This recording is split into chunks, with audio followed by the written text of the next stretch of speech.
Chapter 7 યામોમિતિ પૂરું કર્યું। આજે આપણે ઘનફળ ક્ષેત્રફળ સ્વાધ્યાય 13 થી તેની શરૂઆત કરશું।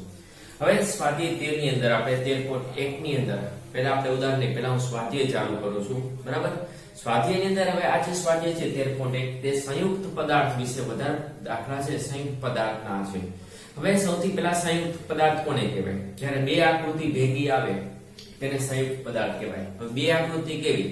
હવે આપણે 9મા ધોરણમાં સૂત્ર પાકા કરેલા નળાકાર, શંકુ, અર્ધગોળો, ગોળો, તો એ બધાને શું કહેવાય? આકૃતિ કહેવાય, આકાર કહેવાય।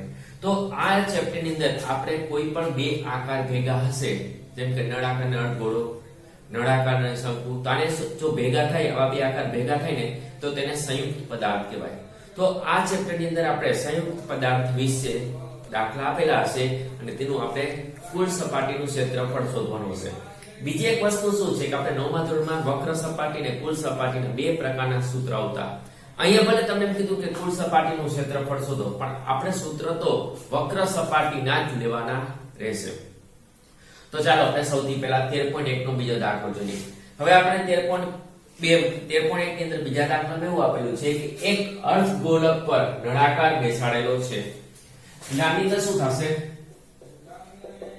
એક અર્ધગોળક, એટલે સૌથી પહેલા આપણે અર્ધગોળક દોરવાનો, બરાબર છે। તેની ઉપર એક નળાકાર છે, એટલે એની ઉપરના ભાગમાં નળાકાર દોરવાનો। નીચે બે આકાર ભેગા, નીચેનો ભાગ અર્ધગોળક, ઉપરનો ભાગ નળાકાર। તો આવી રીતે જ્યારે બે આકૃતિ ભેગી બને આવે તો તેને સંયુક્ત પદાર્થ કહેવાય। તો એક અર્ધગોળક પર પોલો નળાકાર બેસાડેલો હોય એવું પાત્ર છે, આખાને પાત્ર કહેવાય। બે ભેગા થઈને શું કહેવાય? પાત્ર।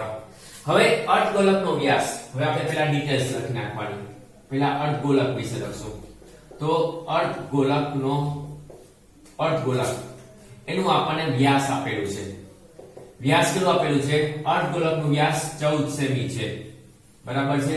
તો ત્રિજ્યા બરાબર r, તો r કેટલું થશે? 14 ના અડધા એટલે 14 ના છેદમાં 2 એટલે કેટલા થશે?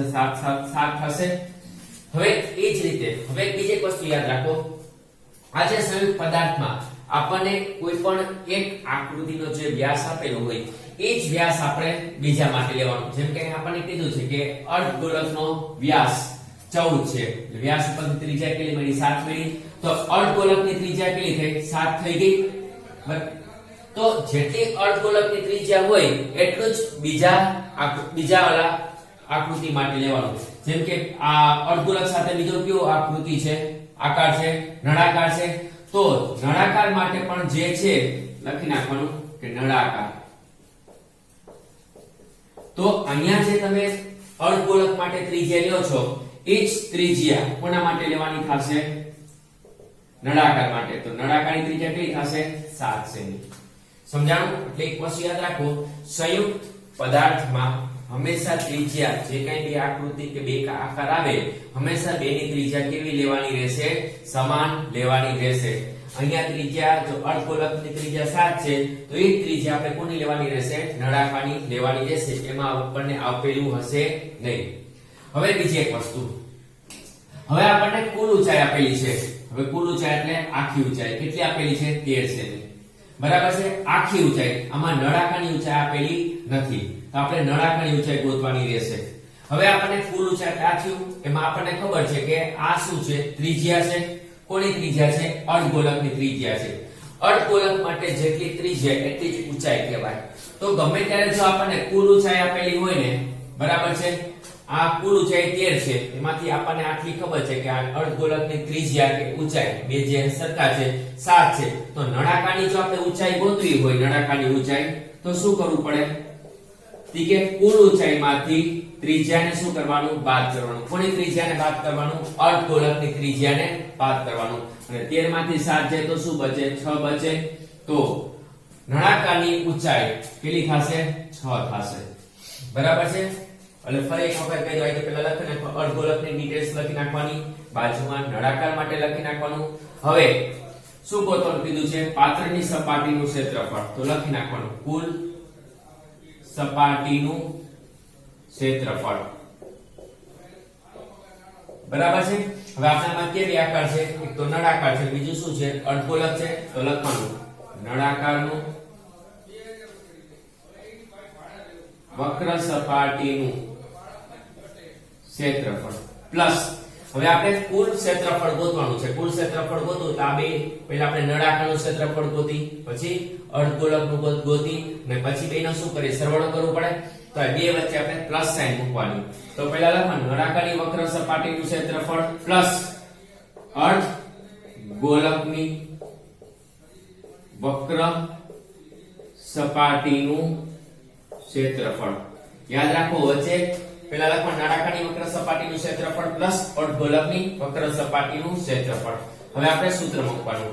નળાકારની વક્ર સપાટીનું સૂત્ર શું થશે? 2πrs થાય પ્લસ અર્ધગોળકની 2πr² થાય, વચ્ચે પ્લસ સાઇન. હવે સામાન્ય કાઢવાનું. 2 સામાન્ય નીકળે, પછી π સામાન્ય નીકળે અને એક r સામાન્ય નીકળશે. તો સામાન્ય નીકળતું પહેલા કાઢી નાખવાનું. 2πr સામાન્ય નીકળ્યું તો બચ્યું કોણ? અહીંયા h બચ્યું અને આ કોણ બચશે? r² એટલે 2r હતા, એમાંથી એક r આપણે સામાન્ય કાઢ્યો તો એક r બચ્યો એટલે એક r લખી નાખવાનો. હવે આપણે કિંમત લખી. π એટલે 22/7, ત્રિજ્યા કેટલી છે? ત્રિજ્યા 7 છે, પ્લસ h એટલે કેટલું છે? 6 છે, 6 અને ત્રિજ્યા 7. 2 ગુણ્યા 22/7 ગુણ્યા 7, 7 ને 6 13, 7 7 ઉડી ગયા, 22 દુ 44, 44 ગુણ્યા 13, 44 ગુણ્યા 13 કરી નાખવાનું. 4 3 12, 4 3 12 ને 13,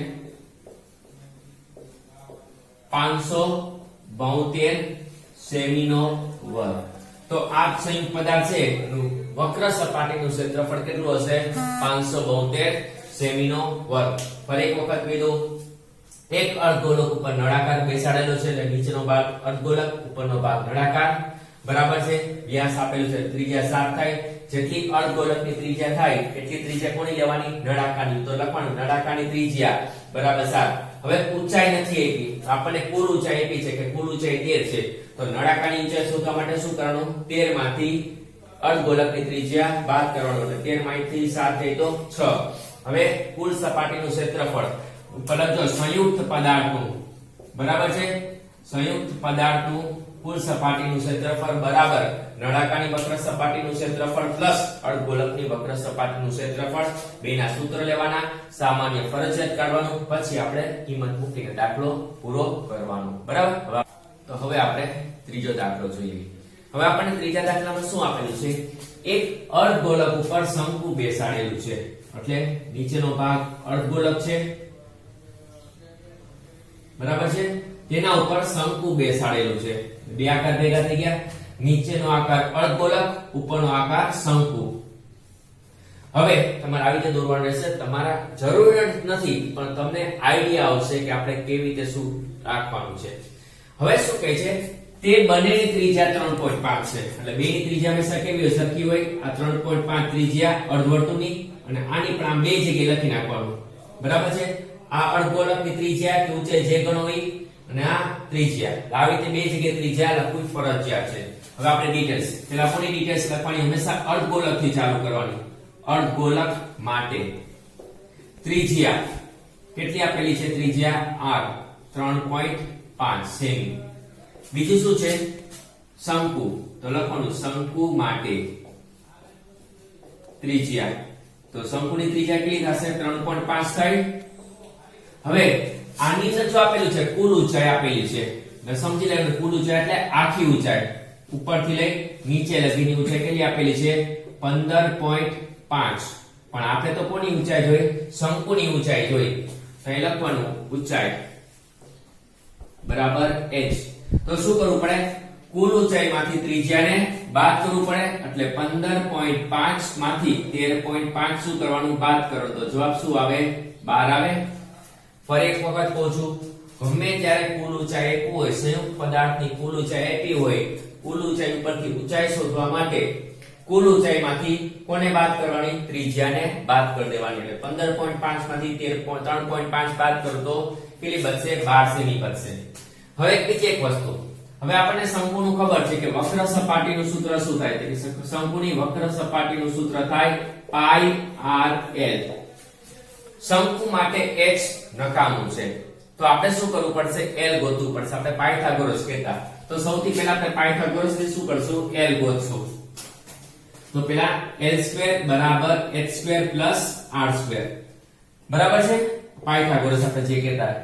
હવે h કેટલું મળ્યું આપણને? h કેટલું છે? 12 છે. એટલે h ની જગ્યાએ 12 લખશું પ્લસ ત્રિજ્યા કેટલી છે? 3.5 છે. એટલે 3.5 નો વર્ગ 12 નો વર્ગ 144. 3.5 નો વર્ગ કેટલો થશે? 12.25 થાય. 3.5 નો વર્ગ એટલે 2 વખત 3.5 કરજો તમને આઈડિયા આવશે. હવે આ બેનો સરવાળો કરો. 144 + 12.25 તો કેટલા થાય? 156.25 થાય. એટલે l² બરાબર 156.25. 156.25 કોનો વર્ગ છે? કે 12.5 નો વર્ગ છે. તો l બરાબર કેટલું મળ્યું? 12.5 મળ્યું. આ એક યાદ રાખજો, ઘણામાં ઉપયોગ થશે. 156.25 12.5 નો વર્ગ છે. હવે શું ગોતવાનું છે? કુલ પૃષ્ઠફળ ગોતો. લખવાનું રમકડાનું કુલ પૃષ્ઠફળ બરાબર ક્યાં બે આકાર છે? એક તો અર્ધગોલક વક્ર સપાટીનું ક્ષેત્રફળ પ્લસ બીજું કોણ છે? શંકુની વક્ર સપાટીનું ક્ષેત્રફળ. વચ્ચે પ્લસ સાઇન, સંયુક્ત પદાર્થ કીધું એટલે વચ્ચે પ્લસ સાઇન આવે. અર્ધગોલકનું સૂત્ર શું કીધું હતું? 2πr². અને શંકુ માટે સૂત્ર શું આવે છે? πrl. સામાન્ય પાઈ નીકળે, બીજું r નીકળશે. તો સામાન્ય એક નીકળી જશે πr. તો અહીંયા કોણ બચે? એક તો 2 બચે, 2r હતા એમાંથી એક સામાન્ય તો એક r બચશે પ્લસ પાઈ અને r સામાન્ય નીકળી ગયા તો કોણ બચ્યું? l. હવે આપણે કિંમત મૂકી દઈએ. 22/7. ત્રિજ્યા કેટલી છે? 3.5 છે એટલે કેટલા થશે? 35/10. 2 ગુણ્યા r. r કેટલું છે? 3.5 છે. આમાં પોઈન્ટ નહીં કાઢો તો ચાલશે કારણ કે બેનો ગુણાકાર કરવાનો છે. અને l કેટલું મળ્યું આપણને? 12.5. અને પોઈન્ટ કાઢો તોય ભલે, એટલે પોઈન્ટ કાઢી નાખો તોય ચાલશે. અને પોઈન્ટ કાઢો છેદમાં 10 અને પોઈન્ટ કાઢો તો છેદમાં 10 બરાબર 22/7. 35/10. 10 લસાવશે તો 5 લીધું 70 પ્લસ 125. 10 લસાયું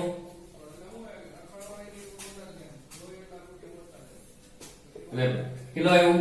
22/7 ગુણ્યા 35/10 ગુણ્યા હવે આ બેનો સરવાળો થયો 125 + 70 એટલે કેટલા થશે? 195 થાય ના છેદમાં 10.